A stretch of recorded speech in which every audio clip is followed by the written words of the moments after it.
In the hidden corridors of human consciousness, I discovered a law that is older than every religion, every myth, and every civilization. It is the law that governs the destiny of the soul beyond death. Most people live and die without ever grasping this truth, dismissing it as myth or superstition, but I've devoted my life to the psychology of the soul, encountered a forgotten reality, a terrifying revelation about what happens to the most evil among us when the veil of mortality is finally torn away. I understood something that even many spiritual teachers avoid.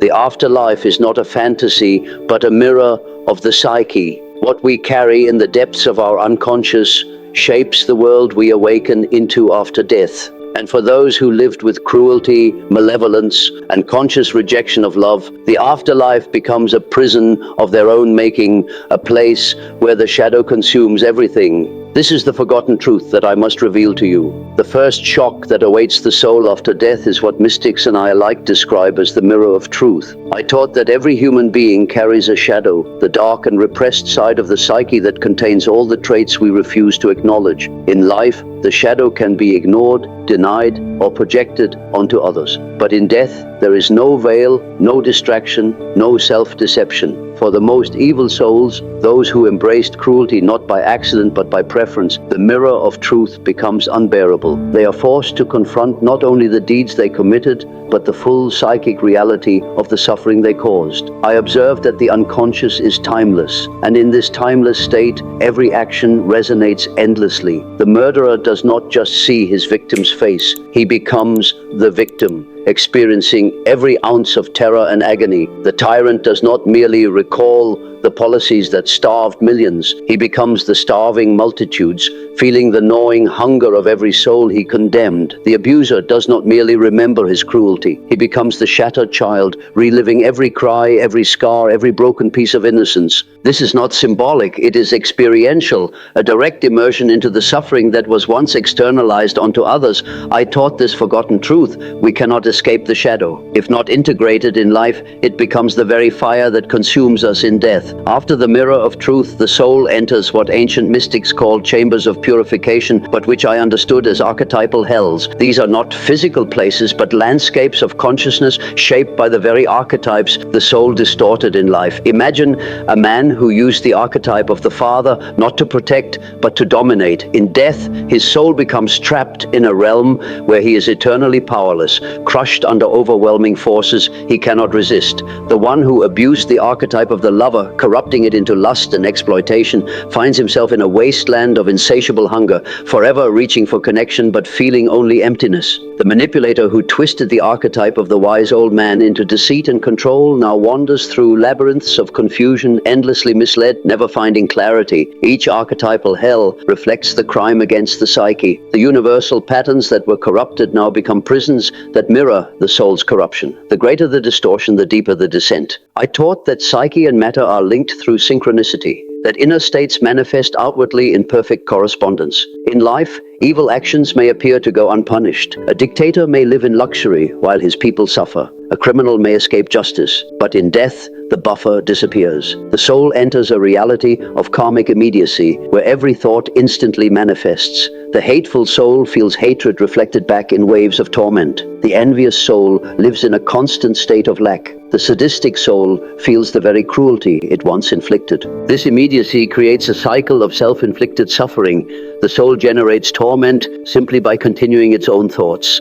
And since the most evil souls cannot change the patterns of their inner life, they remain caught in an infinite spiral of torment that mirrors their inner state. Perhaps the most terrifying punishment is what I call the severing of individuation. Individuation is the soul's journey toward wholeness, the integration of shadow and light, conscious and unconscious, human and divine. For most souls, even those who struggle, death becomes an opportunity to continue this journey. But for the most corrupted souls, there is no integration. There is only rejection. These souls actively turned against love, compassion, and connection. In my terms, they rejected the self, the archetype of wholeness, the divine center of the psyche. This rejection creates a rupture, a severing from the very source of existence. The soul becomes heavy with what mystics called spiritual gravity, sinking deeper into unconscious realms. I hinted at this when I described the danger of psychic inflation, when the ego swells so large it eclipses the self. In death,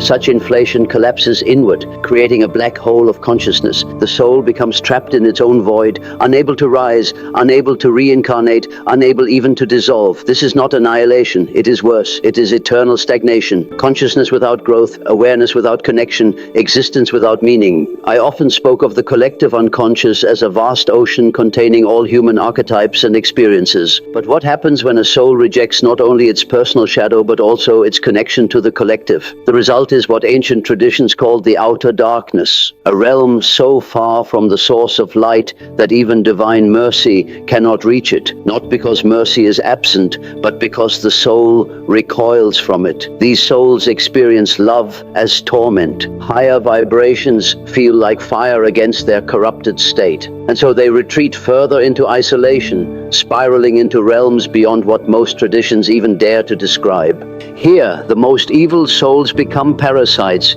attempting to feed on the energy of the living. They haunt the places of their crimes, feeding on fear, perpetuating cycles of suffering. I recognize these entities as projections of the collective shadow, energies too dark to be integrated, now roaming as autonomous psychic fragments. The most profound punishment described in mystical traditions is what I call the second death, the complete dissolution of the false self. In life, the ego resists, justifies, and clings to identity. But in death, for the most corrupted souls, this identity shatters under the weight of truth. All pretenses are stripped away. The soul is left naked before the archetypal reality of what it became. This death of identity is more terrifying than physical death because it leaves only awareness of failure without the comfort of illusion. And yet I understood a paradox here. Even in the second death, a spark of the self remains.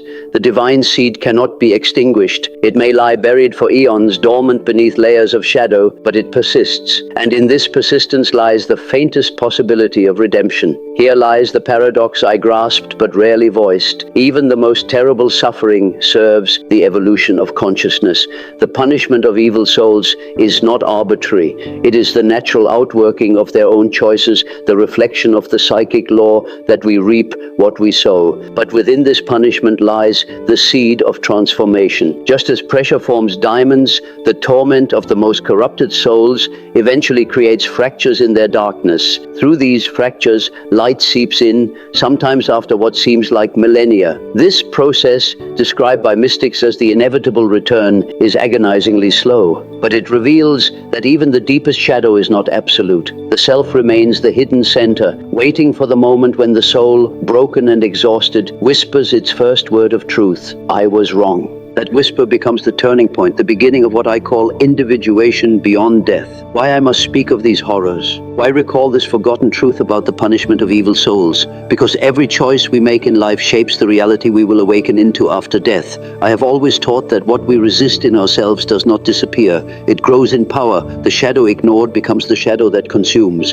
And when we die, there is no more running, no more distraction, no more masks, only truth. This truth should not paralyze you with fear, but awaken you to responsibility. Every act of compassion, every choice of love, every step towards self-awareness moves you closer to light. Every act of cruelty, every rejection of truth, every surrender to malice deepens the shadow that will confront you in the end. The punishment of evil souls is real, not because some deity decrees it, but because consciousness itself demands balance. The psyche cannot lie. The unconscious cannot be tricked. The soul cannot escape itself. So, what then is my forgotten truth? It is this: the afterlife is not a judgment imposed by an external God. It is the unveiling of the self. The most evil souls are not punished by a cosmic authority. They are punished by the reflection of their own rejected wholeness. The shadow they refuse to integrate becomes their hell.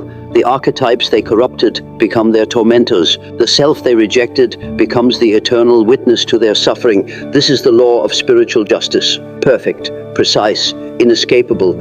And yet even in this law there exists the faintest glimmer of hope, that no matter how deep the darkness, the spark of the self endures, that even the most corrupted soul, after unimaginable suffering, may one day begin the long journey back to the light. I have revealed to you a truth that many fear to speak, the terrifying punishment of the most evil souls and the forgotten insights about the shadow and the self. Remember this well, your afterlife is not determined by belief, but by the choices you make, the shadow you confront, and the love you either embrace or reject. Every thought, every action, every moment shapes eternity. Choose wisely.